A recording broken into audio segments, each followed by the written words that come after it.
अस्सलाम वालेकुम रहमतुल्लाह। आज हम डिस्कस करेंगे types of genes involved in cancers. आज हमने इंडिविजुअल जीन्स नहीं डिस्कस करनी, इनका जो ग्रुप ऑफ जीन्स है कि कौन कौन सी टाइप्स हैं जो जीन्स की इन्वॉल्व होती हैं कार्सिनोजेनेसिस में। और उनमें बहुत सारी उसकी या जो इम्पोर्टेंट तीन चार कैटेगरीज हैं वो हम डिस्कस करेंगे, या जीन्स का कैंसर के अंदर क्या रोल है।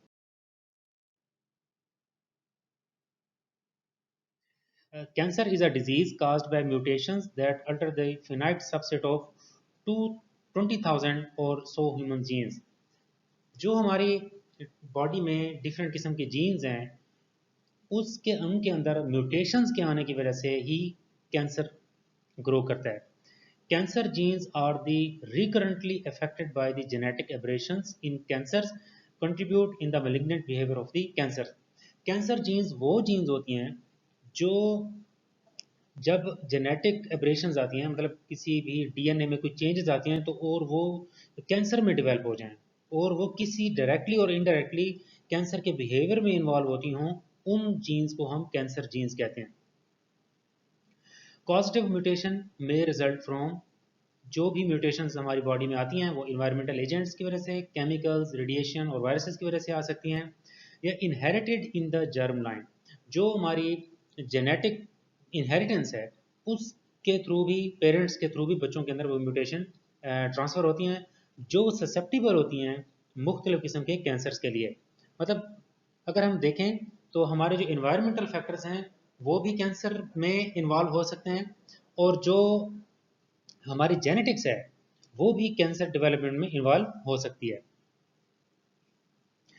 Cancer is at its root a genetic disease. अगर हम देखें तो कैंसर चाहे किसी भी किस्म का हो, उसमें हमारी जेनेटिक्स लाजमी इन्वॉल्व होगी, क्योंकि ये जब तक डीएनए में म्यूटेशन नहीं आएगी और हमारे किसी भी किस्म की पॉइंट म्यूटेशन हो, डिलीशन हो, फ्रेम शिफ्ट हो, तब तक कैंसर नहीं हो सकता। हमने कैंसर की जीन्स को डिफरेंट ग्रुप में डिवाइड किया है। उनमें से एक ग्रुप ऐसा है जिसको हम कहते हैं ओनको जीन्स। ओनको कैंसर को कहते हैं, जीन्स जीन्स को कहते हैं ऐसी जीन्स जो कैंसर की डेवलपमेंट में यूज़ हों, उनको हम ओनको जीन्स कहते हैं। उनमें से एक ग्रुप जो है ये ओनको जीन्स हैं, genes that induce a transformed phenotype promoting increased cell growth. ये हमारे सेल की ग्रोथ को ज़्यादा करते हैं। दीज आर म्यूटेटेड और over expressed variant of normal cellular genes called प्रोटोनकोजीन।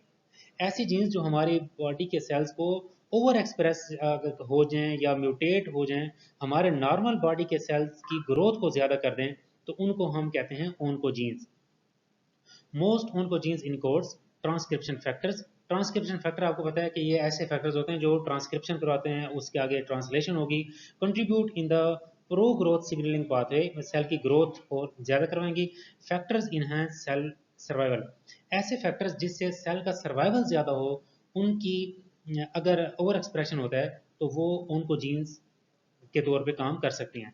Consider dominant gene mutation in single gene is sufficient to produce oncogenic effect. ये ऐसे जीन्स होती हैं, मोस्टली ये डोमिनेंट जीन होती हैं, क्योंकि अगर इनकी एक अलील में भी म्यूटेशन आ जाती है तो उसका ऑनकोजेनिक इफेक्ट आ जाता है।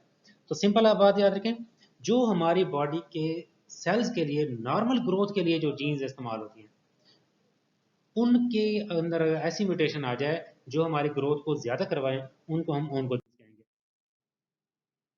एक और इम्पॉर्टेंट ग्रुप है ट्यूमर सप्रेसर जीन्स। ये ऐसी जीन है जो हमारे ट्यूमर को सप्रेस करती हैं, नॉर्मली प्रिवेंट अनकंट्रोल्ड ग्रोथ, मतलब हमारी ग्रोथ को ये कंट्रोल करती हैं। When mutated allow the transformed phenotype to develop. अगर इसके अंदर म्यूटेशन हो जाए, अब आप देखें ना, एक ऐसी जीन है जो ट्यूमर को सप्रेस करती है, मतलब सेल की ग्रोथ को ओवर नहीं होने देगी। अगर वो कंट्रोलर नहीं होगा तो खुद ब खुद सेल ज़्यादा डिवेल्प होना शुरू हो जाएंगे, ज़्यादा डिवाइड होना शुरू हो जाएंगे। Often both alleles of the tumor suppressor genes must be mutated for transformation। इसमें ये होता है कि दोनों जो जीन्स हैं वो म्यूटेटेड होंगी तो कैंसर होगा। These are grouped as, इनमें से दो हम इनको ग्रुपों में डिवाइड करते हैं। एक गवर्नर जीन्स होती हैं, एक गार्डियन जीन्स होती हैं। गवर्नर जीन्स क्या होती हैं? Act as important brakes on the cellular proliferation. जब सेल की प्रोलिफरेशन होती है तो ये ब्रेक के तौर पे काम करती हैं कि कब प्रोलिफरेट करना है, कब नहीं करना है। एक होते हैं guardian genes, responsible for the sensing genomic damage. ये जब भी हमारे डीएनए में कोई डैमेज आएगा, डीएनए मुख्तलिफ किस्म के डैमेज आ सकते हैं, उनको सेंस करती हैं। Lead to cessation of proliferation और एपोप्टोसिस। वो ये देखेंगे कि अगर सेल डैमेज ज़्यादा है या अगर बहुत ज़्यादा है तो एपोप्टोसिस करवा देंगी, अगर कम है तो इस लेवल, ऐसे लेवल का है, उसकी वजह से ये कर सकते हैं कि सेल प्रोलिफरेट ही ना करे, उधर उसकी डेथ हो जाए। तो हमारे जो ट्यूमर सप्रेसर जीन्स हैं, ये ऐसी जीन्स हैं जो हमारे सेल्स की ओवर पॉपुलेशन या अनकंट्रोल्ड ग्रोथ को रोकते हैं। उसमें गवर्नर और गार्डियन जीन्स आ जाएंगी। बहुत इंपॉर्टेंट ग्रुप ऑफ जीन्स है एपोप्टोसिस रेगुलेटर। एपोप्टोसिस किसे कहते हैं?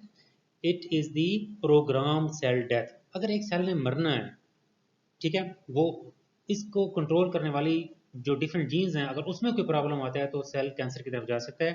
Act by enhancing cell survival rather stimulating proliferation. Pro apoptotic genes, ये वो जीन्स होती हैं जो एपोप्टोसिस करवाती हैं, नॉर्मली इंड्यूस एपोप्टोसिस।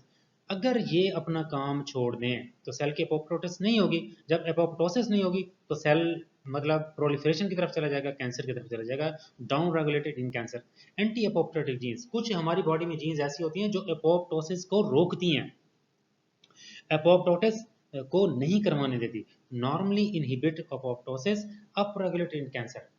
अब क्या होगा अगर ये कैंसर में anti apoptotic genes up regulate हो जाएं, ज़्यादा वो हो जाएं, तो अब ये क्या होगा, ये मतलब कैंसर की तरफ सेल चला जाएगा। एक और ग्रुप ऑफ जीन्स है regulating tumour and host interaction. ये वो जीन्स हैं जो ट्यूमर सेल्स और होस्ट सेल के दरमियान इंटरेक्शन को कंट्रोल करती हैं। These are functionally altered in certain cancer. इनके अंदर भी बहुत सारे चेंजेस आ जाती हैं कुछ कैंसर में। Genes are important in this regard, enhance और inhibit recognition of the tumour cells by the host immune system. ये हमारा जो होस्ट इम्यून सिस्टम है, उस हमारा जो इम्यून सिस्टम है वो उसके अंदर ये अल्ट्रेशन पैदा कर दे रही हैं कि वो हमारे इम्यून सेल को रिकॉग्नाइज करें या ना करें। अगर हमारे इम्यून सेल किसी अबनॉर्मल सेल को डिटेक्ट करते हैं तो उसको किल कर देते हैं। अगर वो डिटेक्शन की जो सेंस है वो ख़त्म कर दें तो अब जो हमारे कैंसर सेल हैं वो ग्रोथ करते रहेंगे और हमारे इम्यून सेल उनको कुछ नहीं कहेंगे। ये है कुछ जीन्स हैं और उनके साथ में कैंसर के नाम हैं कि कौन से कैंसर में कौन सी जीन्स इन्वॉल्व होती हैं। ये जेनेटिकली इनहेरिटेड प्रीडिस्पोजिशन, मतलब कोई बंदा ये जीन्स अगर जेनेटिक्स में इनहेरिट करता है तो उसको ये कैंसर हो सकते हैं। रेटिनोब्लास्टोमा आरबी जीन होती है। लाई फ्रामेनी सिंड्रोम, इसमें बहुत से कैंसर में TP53 है। मेलानोमा CDKN 2A है। फेमिलियल एडिनोमेटस पोलिपोसिस में कोलन कैंसर में APC जीन इन्वॉल्व होती है। न्यूरोफाइब्रोमाटोसिस में NF1, breast cancer ovarian cancer में BRCA1 BRCA2, multiple endocrine neoplasia में MEN1 RET, hereditary non polyposis colon cancer में MSH2 MLH1 वगैरह। इस तरह बेसल सेल कार्सिनोमा है PTCH1। इस तरह autosomal recessive syndrome of defective DNA repair, अगर हमारा डीएनए रिपेयर की जीन्स खराब हो जाए तो उसकी वजह से भी डिफरेंट कैंसर हो सकते हैं। जीरोडर्मा पिगमेंटोसम में diverse jeans involve in the nucleotide axiom repair. Ataxia में ATM, ब्लूम सिंड्रोम में BLM, फेनकोनी एनीमिया में डाइवर्स जीन इन्वॉल्व। तो ये वो फैक्टर्स हैं जो कैंसर में हमारे उसके ग्रुप्स हैं जो जीन्स के इन्वॉल्व हो सकते हैं। इंशाल्लाह हम इसको नेक्स्ट लेक्चर में इसकी जो जीन्स इन्वॉल्व होती हैं मज़ीद उनके इंडिविजुअल लेवल पे वो हम डिस्कस करेंगे। Thank you so much. अल्लाह हाफ़िज़।